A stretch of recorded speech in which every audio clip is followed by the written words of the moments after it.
Welcome back, everybody. It's time to meet our community, the Hispanic business community here in Orange County. Powered by the Orange County Hispanic Chamber of Commerce and Orange County's only community radio station, OC Talk Radio. Streaming live from our studios here at the University of California, Irvine's Beale Applied Innovation Center with the man who's always in the middle of it here, John Gutierrez. Hey, John.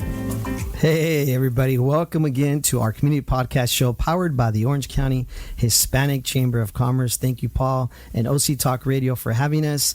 We have a special guest today here. She's the CEO of the Girl Scouts of Orange County, a lifetime Girl Scout, and of course, one of our superstar members of our Orange County Hispanic Chamber of Commerce, Ms. Vikki Shepp.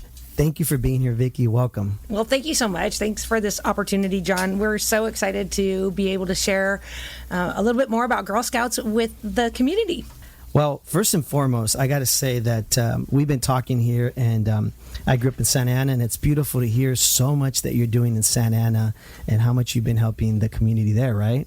Oh, absolutely. You know, we have a pretty long history, actually, in Santa Ana of delivering Girl Scout program and then working with the community to have volunteer-led Girl Scouting take place. So we're very proud of the work that we've done, and we know we have more work to do. So happy to be able to talk about that. Thank you. Yes, thank you for all that community work that you guys do. Tell us a little bit about yourself, if you don't mind. We usually like to learn about our guests here, and then we'll go into all the fun Girl Scout, of course, history. But share with us a little bit about you. Sure. I'm happy to share a little bit. I am an Orange County girl. I grew up in Orange County, did my Girl Scouting experience here. I'm a proud Oiler from Huntington Beach High School, and it was just such an honor to be named the CEO of the Girl Scout Council, where I had such a fabulous experience. So now being on staff for 15 years, this is my 5th year as CEO. I'm just excited to be able to continue to make an impact and to give back to the organization that did so much for me growing up. What are some of your hobbies? What do you like to do for fun? What do you enjoy? Let's let the crowd know here. Sure. A little bit about you, if you don't mind. So it's funny that you say hobbies. Right now, I'm a doctoral candidate at USC. So one of my hobbies, thank you. One of my hobbies right now is writing. I actually do like to write. I do find some free time to do the other things that I love. I'm a water baby. I grew up swimming. I was a competitive swimmer. Still, anytime I can jump in the water, and especially snorkel or scuba dive, I'm happy. Avid hiker, and I'm also an artist. And so whenever I feel a little stressed out, doing some artwork helps. Those are a few things about me, and you know, I'm kind of a Renaissance woman. I love to do a lot of different things. So throw me an activity and I'll give it a shot. I think that's my Girl Scout background. The only thing I don't do is sing, which is such an iconic Girl Scout thing, but I have a terrible singing voice. That's you and I both. I always told my mom, I wish I could sing like my dad used to sing, but we can't do it all, right? Yeah. I'll stick with what I know.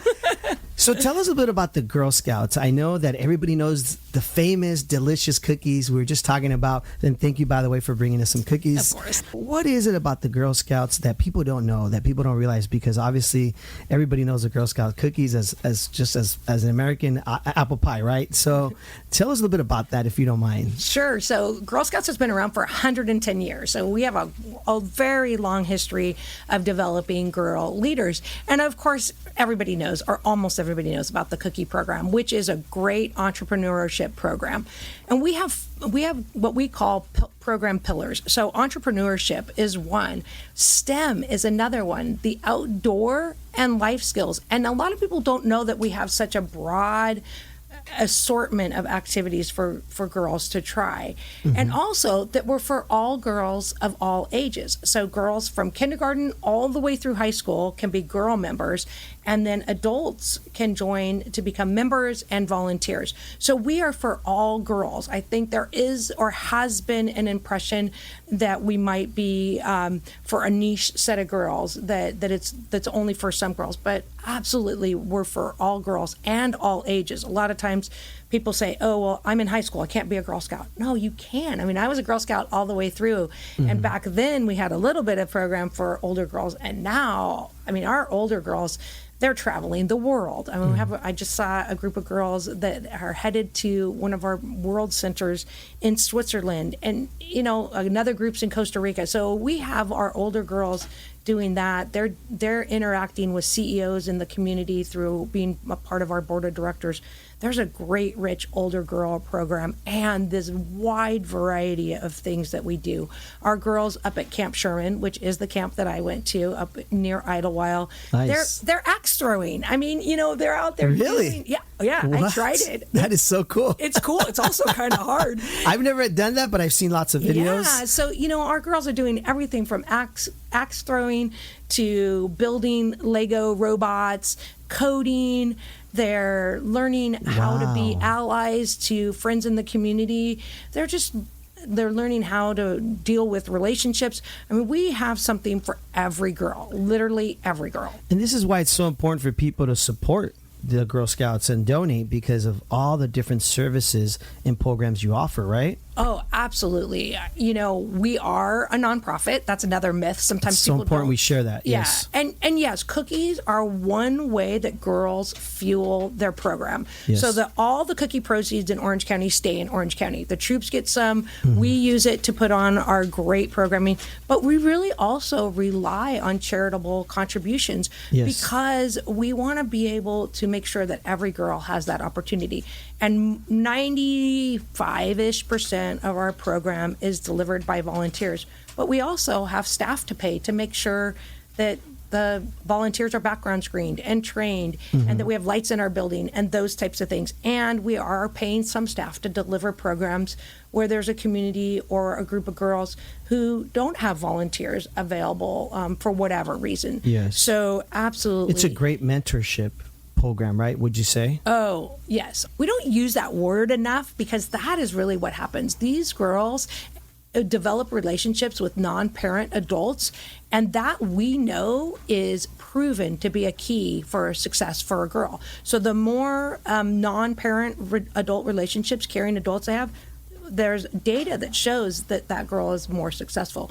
They're also getting career exploration. So even if their troop leader is not a scientist, for example, they can have an experience where they're going to one of our program partners and learning what does a scientist do, or one of our events where we have career exploration and they're learning what the career path of an FBI agent is. So they're able to connect with different women and men to find out, what they need to do and how to prepare for their own success in life. So there's a lot of mentorship and workforce development. That is awesome, because I noticed here you have a volunteer conference, August 6th.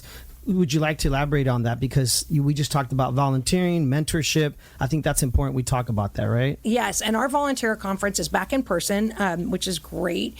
And it offers our volunteers the opportunity to gather and share best practices, and then also to hear from experts. So we do have people who are coming in and talking about the topics that are important to the volunteers so that they can deliver the program successfully. It could be anything from how to talk about a sensitive topic or how to deliver a particular program, but then also how they can grow as a leader and be able to serve their girls. And so we have a lot of life skills. Oh, business skills for the volunteers as much as the girls. That's another secret sauce. Yes. We are in the business of building girls of courage, confidence, and character who make the world a better place.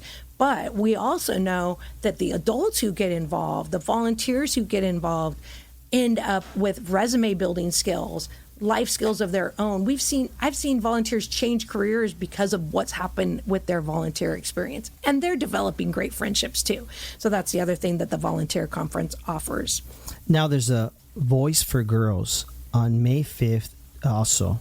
What is that about? Can you share with everybody about that? Yes, Voice for Girls, which we did have in May of this year as well. I'm sorry. Yeah, no, and it's coming up next year in May. Okay. Yeah, so we have it every May. It is our advocacy event. So we do accept sponsors, and I'd be remiss if I didn't say that. But it's not necessarily about fundraising. It's taking an issue that's important to women and girls and then meeting with community leaders, education leaders, business leaders, our donors, and talking about that issue and how that impacts our girls, of course. But then it gives those community members the opportunity to think about the topic. We just talked about the big gender recession, of the women opting out of careers, or how the pandemic has kind of affected gender equity. And those business folks who joined, or the community folks, maybe politicians, we had some there, as well as educators, were able to then go back to their organization and say, hey, this is impacting our girls, it's impacting the women who work with us. What can we do as an organization to address this issue? We haven't selected a topic for 2023, but it's always a topic that impacts our girls, and the folks who participate get to hear from our girls. We actually have our girls talking about how that particular topic impacts them. That's interesting you talk about that, because we were both talking before the show about healthcare, and we were talking about, of course, a lot of nurses, which a lot of them are female. I mean, there's such a huge percentage of nurses. Of course, there's males too, but there's a big percentage of females, right, and burnout in healthcare after this whole pandemic.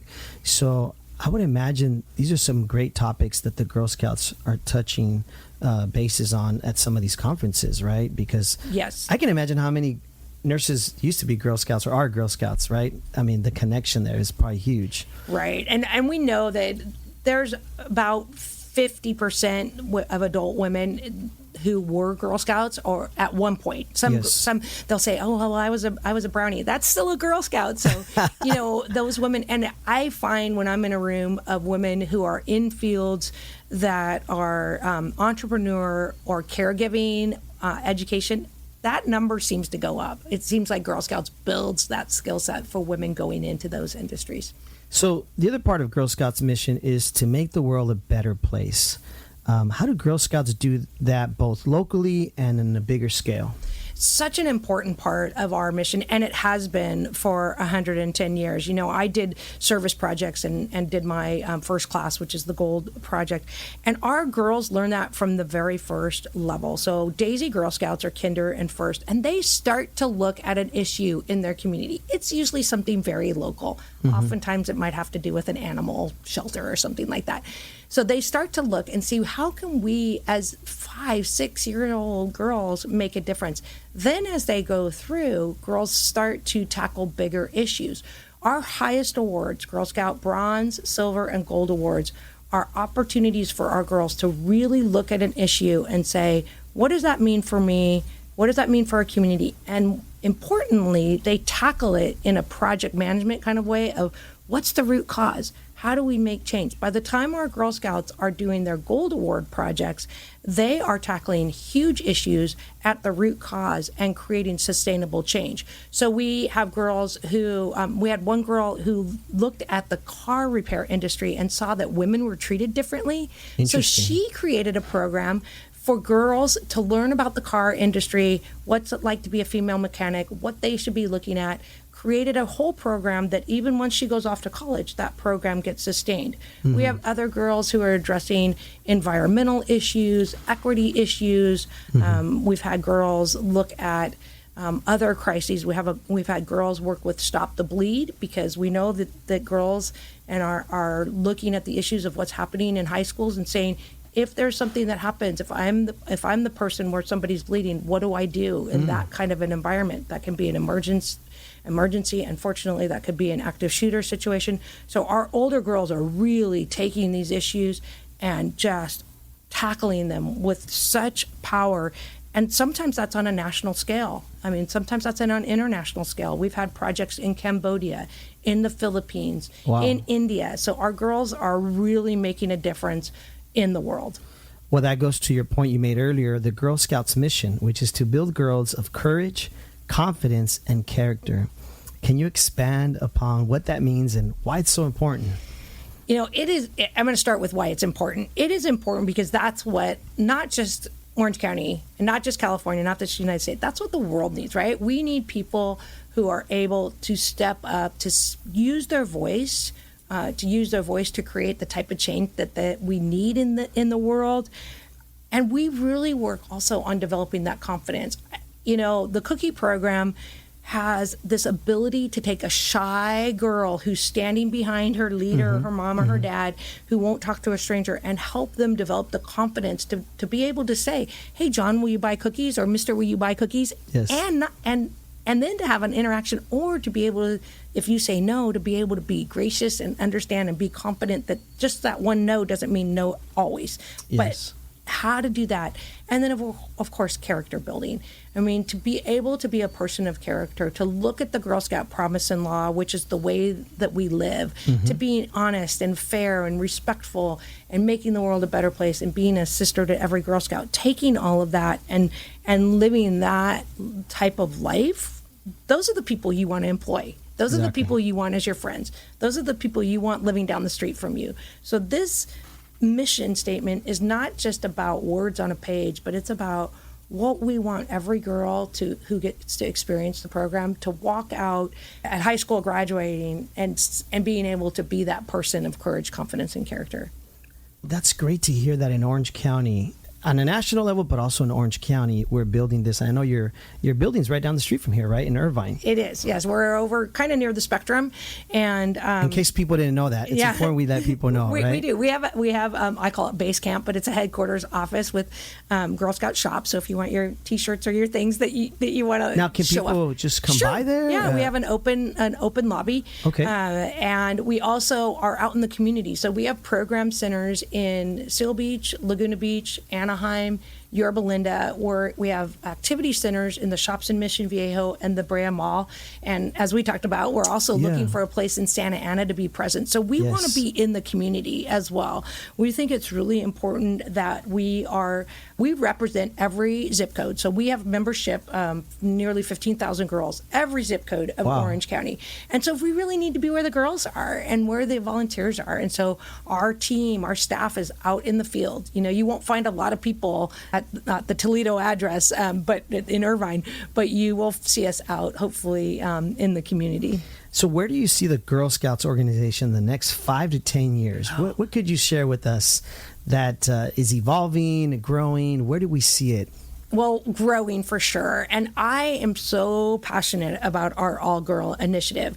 So right before the pandemic, I worked with the board and with my executive team to create this initiative where every girl gets the opportunity. So that may mean a girl whose first language is not English. That may mean a girl whose family is in transitional housing. That may mean a girl who doesn't have a mom.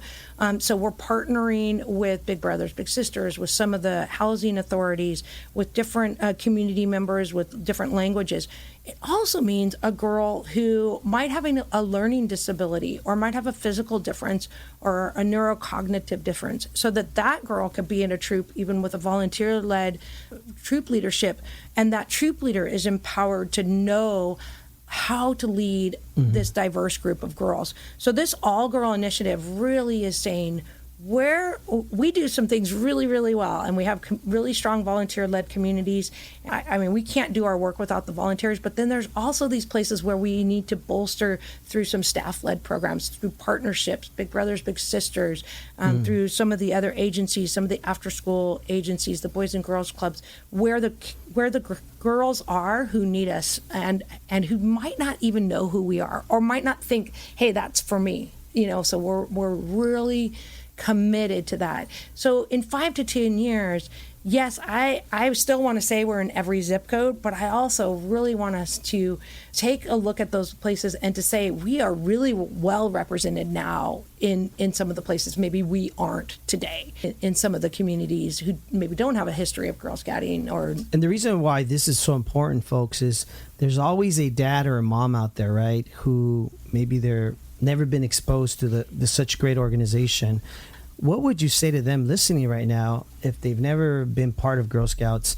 How do they join? What do you recommend for a first-time person that has a daughter? Because we all know Hispanic males are very strict with their daughters, right? Yes. And so how does a dad say, you know what, I want to take my daughter to the center down in this city or that city? What do you advise them? What do you suggest? Well, I would say to the parents of any girl, if you want your daughter to be successful and to be able to lead a fulfilling life, and that's going to look different for different girls. Exactly. You know, so that could mean that she leads her family life. That could mean that she leads, you know, a Fortune 500 company. Whatever it is that you want your daughter to be successful with, every parent wants that for their child, right? They want them to be healthy. They want them to be successful, happy. They want them to have good relationships. If that's what you want for your daughter, and if you want your daughter to have a better chance at scholarships, a better opportunity to get into higher ed, then Girl Scouting is for you. And pretty much most parents get that. I think what we've learned by working with our Hispanic community is that it's a relationship. And once dad and mom know that we will take care of your daughter the same way that you or auntie or abuelita would, that we're going to do that in the same caring way. We are so committed to the safety of our girls. I mean, one of our biggest successes, I have to say, is first-generation girls going up to Camp Sherman. I know that's a big deal for the Hispanic community. Share with us more about that. That's good to know. So we have girls who go up to Camp Sherman away for a week. You know, they get on the bus and they go. And it's hard to see them go, right? Yeah, you know, and I've seen the parents the first year they cry. The next year they're like, good, go, have a good week. But I think that's one of my proudest accomplishments is when we have those girls coming from communities where that's not the norm. Yes. You know, I mean, I grew up with sleepovers. I have friends who never got to do a sleepover because that was not, that was not acceptable. Is it a weekend or is it a week? So we have both. We have weekend camps and we have week sleepaway camps. Okay. And the weekend camp is great because you could go. You could take dad, and we have dad or me and my guy, so it doesn't have to be dad. It could be an uncle or a grandpa or whoever. Can go up and see the camp and see what that's about. But we also have where you send them up on a bus. Yes. And I think that's the success story, is knowing that we are trusted enough, that the family trusts us with their precious daughter, you know, and that's true for every community. But you're right. I mean, I think that there is something about the fear the factor. Latino dad, the dad, right. And we had an event on Sunday, and one of our girls, Jessica, who her family is Hispanic, and that dad was so proud. And I think that's the other thing. I think some of our proudest dads are our Latino fathers who, once they're in, man, they're in, and they're also good champions for us, because I do know how there's a dynamic of making that decision of what do we do with our daughter. You know, it's not about resources. It's not about that. I mean, we can take care of all that, but it's making sure that the family trusts us and knows that we have your girl's best interest. And that's when I'm very proud, when a family says that, you know, like, yeah, go ahead, we're good. So, well, the producer's giving me the 5 minutes, and we got to make some announcements. I know it goes by so fast. I wish we could push it for an hour. You know, Vikki Shepp, thank you so much. The CEO of Girl Scouts of Orange County, a lifetime Girl Scout, and of course, one of our superstar members here at the Orange County Hispanic Chamber of Commerce. There's a volunteer conference, right, coming up August 6th. Correct, yes. Definitely go to social media, websites, right? Yes, and the one thing I didn't say is to join. Our website is very easy. Okay. It's girlscoutsoc.org, and also we do have phone numbers. They're all on the website, and that's another way to talk to our membership. And we are in the schools as well, so there's places to find us. Well, thank you so much for being here with us. We really appreciate all you're doing in the community.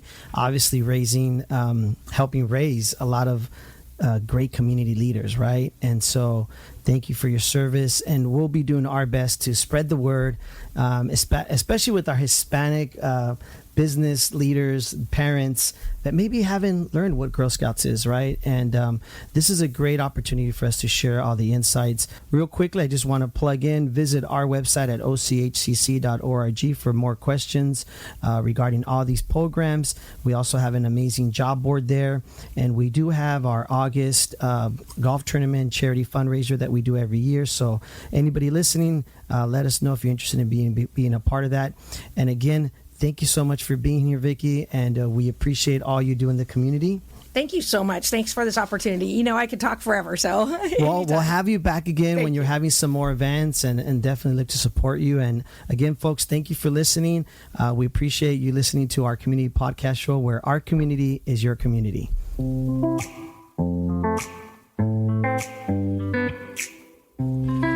Well, there you have it, folks. Another great reason why you got to tune in each and every week to meet our community, the Hispanic business community here in Orange County. Powered by the Orange County Hispanic Chamber of Commerce and Orange County's only community radio station, OC Talk Radio. Streaming live from our studios here at the University of California Irvine's Beale Applied Innovation Center.